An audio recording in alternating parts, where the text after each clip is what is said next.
And with us now is their head coach, Kenny Brooks, and Mark Packer back with us now on set. Total upgrade right now that we have these two on set with us. I tell you what, the guys are starting to come over here now. You know how it goes. And they're taking over. Coach Brooks, great to have you with us. The big talk ever since we saw you at spring meetings was these transfers that you got, Ashley Owusu and Taylor Soule. I know you're excited about them, and I love the story of how it all happened and how you found out. Can you just tell us the quick version of that? Best hour of my life, of my recruiting life. Yeah, right. Better clarify that. My wife's probably watching right now. That's the end of that marriage right there. That's all she wrote. No, it is. We actually got a commitment from both of them within an hour of each other. And Taylor Soule, you know, we were recruiting her, and probably 10 minutes into the Zoom, she says, "Coach, you can continue the Zoom, but I'm coming." You know, I love the culture. I love what you guys are doing. And we had recruited her best friend, Clara Ford, so she was in. And so, you know, I'm driving around. I'm already on cloud 9, and we go to Home Goods, me and my wife, and we're walking. As soon as I walk into Home Goods, I get a call from Ashley Owusu. Well, her and her mom get on the phone, and they're like, "Coach, they small talked me for like 2 minutes, what felt like 2 hours," and they said, "Well, just sorry to tell you that you're going to have to deal with us for another year." And we were in Home Goods, and my wife was showing me lamps and whatever, and I'm like, "Get it all." I'm on cloud 9. So best recruiting hour of my life. And now you walk around the house and you have all these little moments. I'm like, oh, that's where did that come Ashley from? lamp. Yeah. Very cool. Yeah. So. That's an incredible story, Coach. I love that. And, you know, bringing all these players in. I mean, last year you brought in a Kiana Traylor. You kind of had to adjust there. But this year you're bringing in Owusu and Taylor Soule, I think 2 of the better players in the country. How has that been for you as a coach, the challenge of integrating all these pieces? As we said, you still have, you know, the ACC Player of the Year and Georgia Amore and Kayla King. So what has that been like? Challenges are probably not what you expect. Because I've had to tell Ashley Owusu and Taylor Soule to be more aggressive. And we kind of knew they were going to be perfect fits for us, because during the process, you know, I've known Ashley Owusu since she was in 7th grade. I offered her a scholarship when she was in 7th grade. So I've known her and her family for a while. And she didn't come here to be the mainstay. She came here to play with Elizabeth Kitley, to play alongside of Georgia Amore. And she made that point known right from the beginning. So we knew that it wasn't going to be a problem trying to integrate her into our offense. Taylor Soule has been tremendous, exactly what we needed. And on the court, yes, we know all of her attributes and what she's able to do, but she's the biggest piece that we've needed off the court. I have a bunch of introverts. They're quiet, they don't say a whole lot, and then you add her, and she's an extrovert. And she's brought so much energy to our program, and she's just trying to fit in. So both of those kids have been tremendous for us. They're great young ladies. They're going to help our program on and off the floor, and I've been so excited about having them on my team. Kenny, I love a point guard that can handle ball screen offense, and Ashley Owusu might be one of the best in the entire country. Last year she, you know, had a hurt season. She was on and off, but this year playing with Kitley, tell us what that's going to look like, because that could be one of the most dangerous combinations to defend, not just in the ACC, in the entire country. I have an embarrassment of riches when you talk about point guards. I really do, and I'm a point guard. And I have 3. I have 3 kids, you know, Georgia Amore, Ashley Owusu, and Kiana Traylor. And all 3 of them have been all conference caliber players in ACC or even the Big Ten. So we have it, and we can have Ashley Owusu's coming off of a screen from Elizabeth Kitley, and that combination, it's like thunder. You can have Georgia Amore coming off of it, and it's more like lightning. You know, and there's so many different ways that you have to defend them. And even for me as a coach, it's presented some challenges, because where do I put them? It's my job to put them in positions to be successful. And they're all so talented, and they're all so different. You know, I joked about it the other day. I said, you guys are so different. You know, Georgia's white, Ashley's black, and Kiana is biracial. And I said, Ashley's strong, Georgia's fast, Kiana's just right down the pipe. And that's fun for me. Yeah. That's fun for me, because there's so many different ways I could play them, and they play off of each other. And I don't even know how they've come up with this system, but I don't know who's going to bring the ball down the floor. You know, but they do it seamlessly. It works. There's no glitches in it, and I'm just like, go with it. And that's just going to make us really hard to guard and really hard to scout. And excited about it. They're all very unselfish. They play off of each other. Obviously, they know where the ball is going to start to go with. It's going to go inside, you know, and then they play off of that afterwards. And it's been seamless. I haven't had to stop play. I haven't had to say, get the ball inside. They understand where it's going to go, and they play off of that, and it's been a lot of fun. Coach, you know what? What I do for a living, I love a story. People always go, who do you root for? I don't root for anyone. I root for stories. And right now, Virginia Tech is a great story. I'm married to a Hokie, so I'm used to Lane Stadium and Enter Sandman, and it's a football mentality. But with what you're doing with the women's program, what we saw with the men's program winning the ACC championship, your preseason top 15, it's amazing what a basketball culture is developing in Blacksburg. It's been a lot of fun. You know, obviously Mike Young does a tremendous job, and it's, I don't know, Whit Babcock has done a tremendous job for us. He put very similar philosophies of coaches in the same building. You know, I can watch him work. He watches us work. I root for him. He roots for us. He knows all my kids' names by heart. He talks to them. It's a family. It really is. And it's really easy to root for each other. But, you know, we've had to go in, and this is year 7 for me. And we had to develop a culture that fit Virginia Tech. You know, we had to get kids who wanted to really be at Virginia Tech, who were going to fight for Virginia Tech, who were going to love being at Virginia Tech. And we've done that. And these kids are Hokies. They love it. They fight. You can go watch a football game, Enter Sandman. They're up there jumping up and down. They're rooting really hard.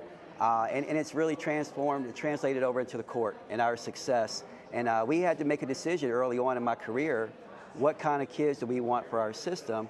We identified that. We've been successful, hit home runs with Kayla King, Georgia Amore, Liz Kitley, who are the foundation of what we're doing and what we've done, and we've been able to build upon that.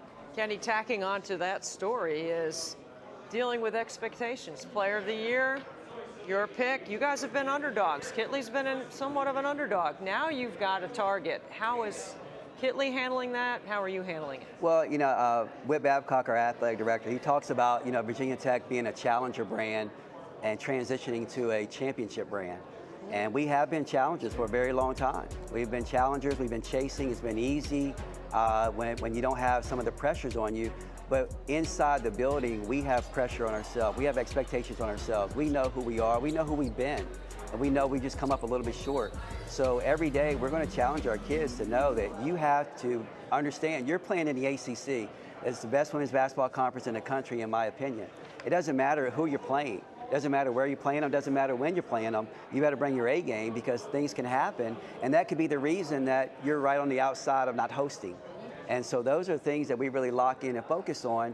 And you know, we love the attention. It's fine for us, but the expectations are no different than what we've had on ourselves. Elizabeth Kitley, she doesn't care that she's the reigning player of the year. Okay, her ACC Player of the Year trophy is in my office. She doesn't care about that. You know, all of her accolades, her dad is mad because they're in my office, but she doesn't care about that. She just wants to win. When we were recruiting the transfers, they were welcoming them with open arms. We just want to win. And we wanted to put that together. So I don't think the expectations are going to hinder us or going to make us play a different way, because we've had those expectations inside of our building, you know, for the last couple of years. And now we have some more help, and I think it's going to help us out. Let's talk a little more about Liz, the reigning ACC Player of the Year, as you said. I want to ask, how has she improved? Oh. Because it's hard. I mean, her footwork's already incredible. Her fadeaway is lethal. And then my other question is, I think she needs to be right now, right here in the conversation for National Player of the Year. She's that good. So absolutely. What do you think? Absolutely. And I'm biased, but I watched this kid come in and morph into one of the best players in the country, and not by accident, by a lot of hard work. The hardest working kid I've ever seen. I do all of her workouts, and she wears me out. I mean, it is like, Coach, can we get it in? Coach, can we get some more in? I almost have to protect her against herself. But she's a fast learner. She watches, she emulates what we do, she learns what she's doing. Her moves, she's not just mimicking me showing her, she's learning the move so that it becomes hers. So that when she gets into a position and she's got 2 and 3 people around her, she understands what she wants to go to because she's made it her move. And she's improved this summer. She's added a couple things, and you guys, you'll love it. You'll love what she's added to her game because it's old school. Oh, she shoots a 3 now, but she's gone to a Kareem Abdul-Jabbar sky. Ooh. Oh, wow. And it is. Normally I don't say a lot when she does this stuff, but when she does that move, I just go, ooh. And I better go, teach wow. the officials that footwork. Hey, trust me. Debbie came and we talked. Actually, Debbie came and we showed her some of the things that she was doing, Debbie Williamson. Yes. And because her footwork is above what the normal post player can do. And a lot of officials haven't seen it, and they can't see it. And we put a lot of it on film, and we put it out there, and so that it becomes something that's natural for the officials to be able to see, because it's true, it's right. It's right what she can do. And if she ever gets single coverage, and I think that she will get more single coverage this year, because you have Ashley Owusu and Georgia Amore is so much better, and Kayla King shoots the ball. Kayana Traylor is comfortable in my system now after 1 year.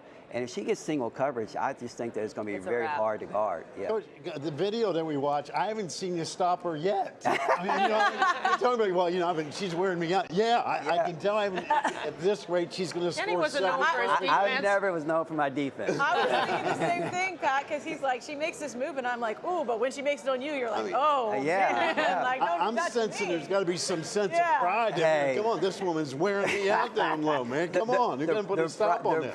The pride comes from watching her accelerate and what she's doing. But she, wonderful kid. I mean, most humble kid that I've ever been around. Obviously, 4.0 student. Represents. She is helping the culture of our program now, which I think she'll be the all-time leading scorer. She'll pass Asia Shepherd this year, but she's helping our program in the future. Recruits are coming in, they watch, and they see her and what she's done, develop. Her legacy is going to last for a long time at Virginia Tech. You've done a great job, man. And Coach, quickly before we let you go, you've had a lot of great teams. Where does this one stack up with all the talent you feel like you have this year? You know what? It's Ask me in March. Look. But you know what? Right now, everything's good. I have 3 daughters, and I have my special way with all of them, and I tell all 3 of them that they're my favorites. Okay, so every team that I've had is my favorite. Okay? But this team right here is probably the most talented that I've ever had. They're the most enjoyable to be around. I go to practice every day, and it's fun. It's not only fun watching them grow and play and watching it, that's exciting in itself, but these kids are taking on different issues. They're very interested in Title IX. They're very interested in the KL format. They want to know more than just the basketball aspect of what they're doing. And we're giving it all to them. I'm giving it all to them. We talk about social, issues and what's going on.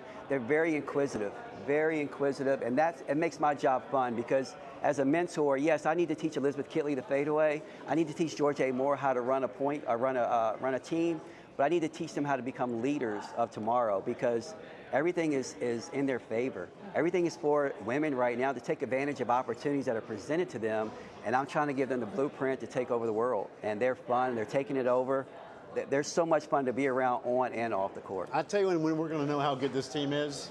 When that home goods bill in April has a comment. That's right. There's a comment in that bill, then I know Virginia Tech's at a We can't wait to see what other trophies maybe end up where they are, and what other things from home come in the house later. Coach Brooks, we appreciate it. November 7th at home against Mount St. Mary's. They will get it started. Thanks for the time. All-star crew right here.